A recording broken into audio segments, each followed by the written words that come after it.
Hey everyone, let's dive right into this weekend's massive news cycle. In today's Explainer, we're connecting the dots between huge tech investments, a really bizarre economy, and shifting global politics. We are looking at a world that is rapidly reorganizing itself around artificial intelligence, shifting wealth demographics, and changing political alliances. It's a massive, fascinating web of interconnected stories, and I am so thrilled to break it all down for you. Here's exactly how we've organized things for you today. 1. The global AI gold rush. 2. Navigating the AI economy. 3. The affluence paradox. 4. Vegas bats on the rich. 5. Washington and global geopolitics. And 6. Cultural quick hits. All right, let's kick things off with Chapter 1, the global AI gold rush, and how we are funding this massive build-out. So, to understand the sheer scale of the money flowing into artificial intelligence right now, we really have to look at Google.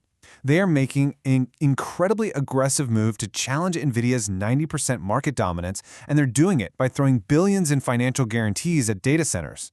For example, right now, on the southern shore of Lake Ontario, Google just provided a $3.2 billion financial guarantee for a massive data center cluster known as Lake Mariner. Basically, they're doing this to help data centers raise cheaper debt. In return, developers are going to rent computing power from thousands of Google's own microprocessors. It is a bold, highly capital-intensive strategy to grab market share while the iron is hot. And this strategy is actually working. Customers like Anthropic are increasingly leveraging Google's cheaper tensor processing units. They're doing this to avoid being locked into what the industry jokingly calls NVIDIA's Jensen jail. Tech companies are genuinely terrified of crossing NVIDIA CEO Jensen Huang. Some are worried that if they don't buy NVIDIA's full top-to-bottom stack of hardware, they might just lose their chip allocations entirely. But Google's a la carte approach is offering an escape hatch. Take Citadel Securities, for instance. They recently started using Google's TPUs for their research workloads, and they found they can run key tasks at a 30% lower cost and up to 4 times as fast. That is a real game changer. And this AI fever? It is not just confined to Silicon Valley boardrooms. It is hitting Asian retail markets so hard right now that developers are jokingly talking about selling their underwear just to buy more tech stocks. Literally. We heard from Na Se-bin, a 24-year-old developer in South Korea who has poured roughly $47,000, which is nearly all her life savings, right into the market. The worldwide surge in chip demand is swelling exports and corporate profits across South Korea, Taiwan, and Japan. And that's drawing in everyday retail investors who simply cannot resist the crazy returns they're seeing flash across their screens. Moving on to Chapter 2, Navigating the AI Economy. We really need to talk about productivity versus inflation. So here is the million-dollar question.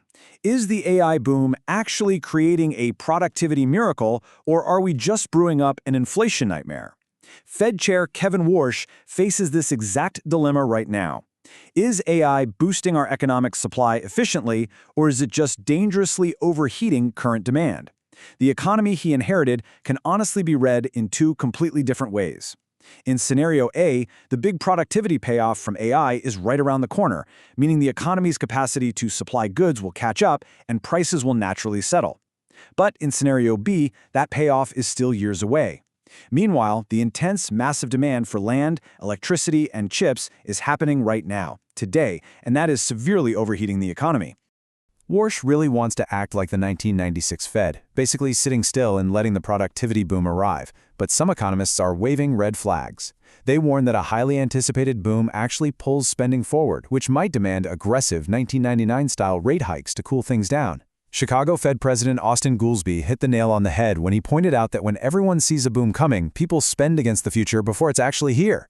We're seeing this exact dynamic play out as Apple raises prices right now just to cover their rising AI infrastructure costs. If Warsh waits around for the official productivity data to arrive before taking action, he might find himself way behind the curve, having to aggressively jack up rates down the road.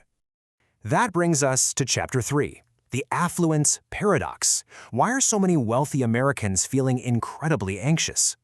Get a load of this statistic, because it is wild. Despite holding the exact assets that are benefiting most from the AI boom, an astonishing 65% of upper and upper-middle-class Americans feel the system is totally rigged against them. They're actually mirroring middle-class anxieties about gas prices and inflation. This is a massive jump from 2017, when only 29% of this exact same group felt this way. And keep in mind, nearly 2/3 of the people who answered this way have household incomes over $150,000. Yet an incredible 86% of them lack confidence that life for their children will be better than theirs has been. It's this pervasive, heavy unease that completely defies traditional economic metrics like our robust hiring numbers and record-high stock markets. Which leads perfectly into Chapter 4, Vegas Bets on the Rich, the total transformation of Sin City. Post-pandemic Las Vegas has completely reinvented itself. They have aggressively shifted away from the days of cheap buffets and budget travel, pivoting entirely toward high-end, exclusive, and event-driven tourism. The 2023 opening of the Sphere, alongside bringing in Formula One racing and major pro sports, has rapidly accelerated the city's transformation. Vegas is now a premium destination that relies way less on casino gambling and much, much more on high-ticket experiences. And the demographics back this up. Incredibly, 75% of Vegas visitors now earn six figures. 75%. That is a huge jump from just 28% back in 2019. Now, the overall number of visitors actually fell 7.5% in 2025, largely because lower-income travelers simply got priced out and stopped coming. But honestly, the businesses are totally fine with this trade-off. Why?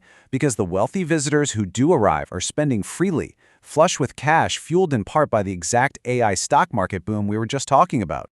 So everyday middle-class families are being priced out by incredibly expensive basics, while luxury venues are just doubling down on catering to wealthy patrons. A simple family trip that used to cost under $1,000 is completely out of reach today. You've got $45 a night resort fees, the total loss of budget airlines, and the cost of basic meals skyrocketing. At the high-end Wynn Resort, their profit per hotel room surged from $87 in 2019 to $190 in 2025. They've done the math, they realize they can literally make more money by charging fewer customers a whole lot more. All right, shifting gears entirely for Chapter 5, Washington and global geopolitics. We're seeing some major testing of our alliances. A very public disagreement emerged following the recent G7 summit between President Trump and Italian Prime Minister Giorgia Meloni regarding their interaction. Despite some initial images projecting unity, the relationship between the U.S. and key European allies appears to be experiencing some very real friction right now over trade, defense spending, and broader foreign policy. Here's exactly how this clash of accounts played out. President Trump stated to Italian media that Meloni begged for a photo with him and that he actually felt sorry for her. Meloni firmly pushed back on this, calling the statements completely invented and remarking publicly that she and Italy never beg. At the exact same time, there's also a fierce debate happening domestically within the GOP over a preliminary peace deal with Iran. Hawkish conservatives, like Senator Bill Cassidy, are calling the deal a major foreign policy blunder. On the other side, President Trump is arguing the deal was absolutely necessary to avoid a global economic catastrophe and a massive depletion of oil reserves. So we're seeing intense pressure tests on both domestic and international fronts. Finally, let's wrap up with Chapter 6, Cultural Quick Hits. A few fascinating legal and health trends you should know about. First up, the Supreme Court unanimously ruled that Congress cannot automatically ban all illegal drug users from owning guns. In a 9-0 ruling, Justice Neil Gorsuch wrote that the current statute is simply too broad. He entirely rejected the government's argument that modern drug use is legally analogous to 18th century habitual drunkard laws. Meanwhile, over at Homeland Security, they are officially pivoting away from converting warehouses into detention centers. The DHS just canceled a massive $38 billion program originally initiated by former Secretary Kristi Noem that would have turned vacant warehouses, many without proper plumbing or zoning, into large-scale immigration detention centers. And on a slightly lighter cultural note to close us out, there is a new, incredibly strict health diet sweeping through President Trump's cabinet. It is extremely heavy on grass-fed meat and fermented sauerkraut. Officials like Health Secretary Robert F. Kennedy Jr. and Vice President J.D. Vance have completely embraced this regimen. Kennedy actually noted at a recent event that he's lost 20 pounds in just 30 days on this diet. Though apparently reports are surfacing that all those fermented foods are causing a bit of domestic friction due to the, let's just say, slightly sulfurous odors in the halls.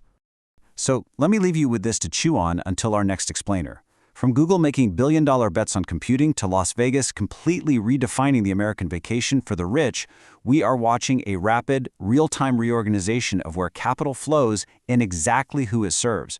So as these tectonic plates continue to shift, how will you position yourself? Thank you so much for joining me today to explore these incredible stories, and as always, keep learning.